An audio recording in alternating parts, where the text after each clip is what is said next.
What I'm seeing happen in college sports, this has to be an unintended consequence of the house settlement and how players are now getting paid, doesn't it? All these coaches taking pay cuts in order to pay their players. I'm simply staggered. Mike Norvell is the coach of Florida State. He signed an extension last year after their great season. They had a crappy season this year. I think they lost 9 games or whatever they did. It is now being positioned that, quote, he's a man of the people.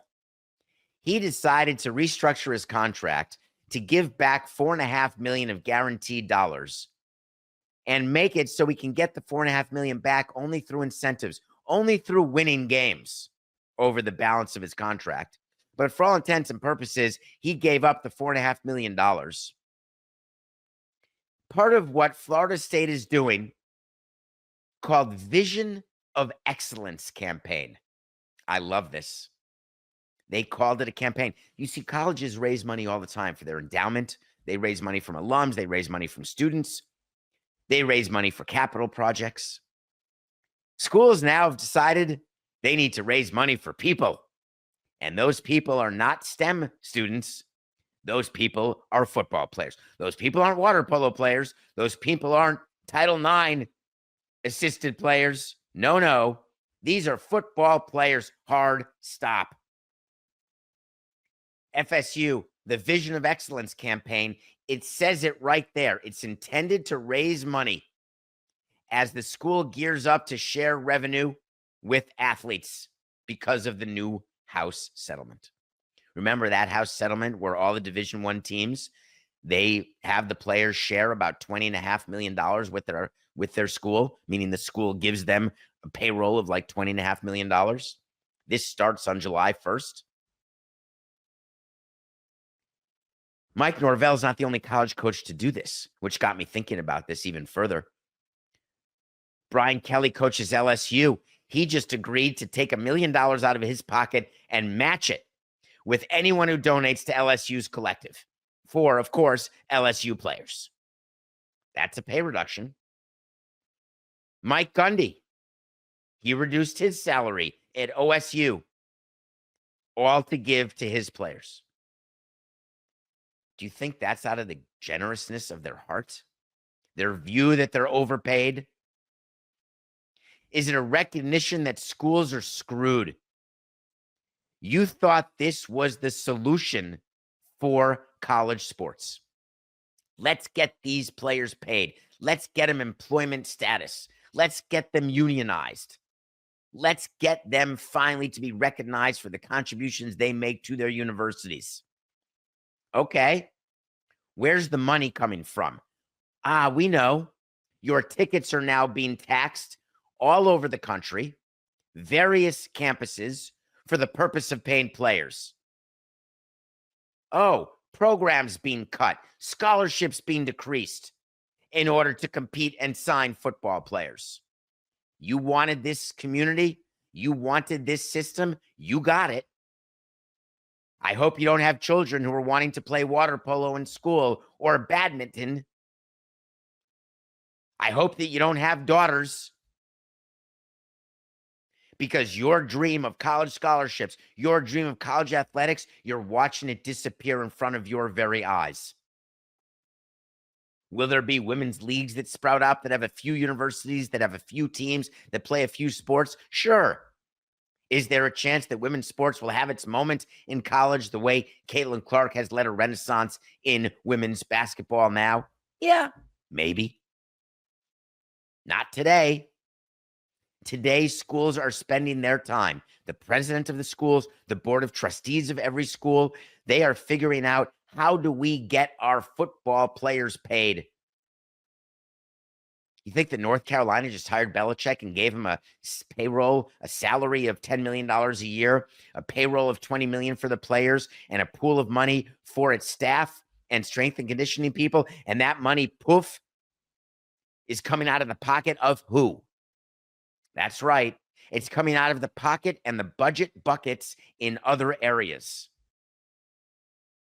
It infuriates me because it's as though People don't realize that what you all wanted has made college an absolute mess. Everybody's in the transfer portal. Everybody's a free agent, which I told you was going to happen. I said to you, it's like everyone's on a one-year deal and you're not going to know what the hell you have. Believe me, I'm in at the professional level. It's my dream. Everybody gets a one-year deal. Everybody's a free agent every year. There's 30 teams in Major League Baseball. I can handle it. When you're running a program of college athletics, you can't handle it. You do not have the infrastructure to deal with this type of free agency every single year. Something's got to give. What's going to give? The other sports, obviously. The other athletes. Now we're seeing coaches. You're going to go up to an assistant coach making a couple $100,000 a year and say, oh, I'm going to need to take $50,000 from you if you don't mind, because we need a backup tight end. If I were the assistant coach, I'd say, pound sand, I've got a contract. If I were Mike Norvell of FSU, $4.5 million, nope. You signed me. You want to fire me because our team stinks? Great. I'll take the money. Now, we go to employees often. During COVID, all the baseball teams and the owners went to their employees and said, you're going to have to take a pay cut. It happened across all companies. You were lucky if you didn't get furloughed and all you got was a pay cut. But during the normal course of business, I guess college sports programs are going bankrupt. Is that the next step? We're going to see total contraction in Division I sports and football, not just in lower programs and lower sports, but in football. It seems normal, except you can't relocate. Hi, we're Oklahoma State. We can't compete. We're going to relocate now. We got a better market in the Northeast. Think about the disadvantage that certain schools have.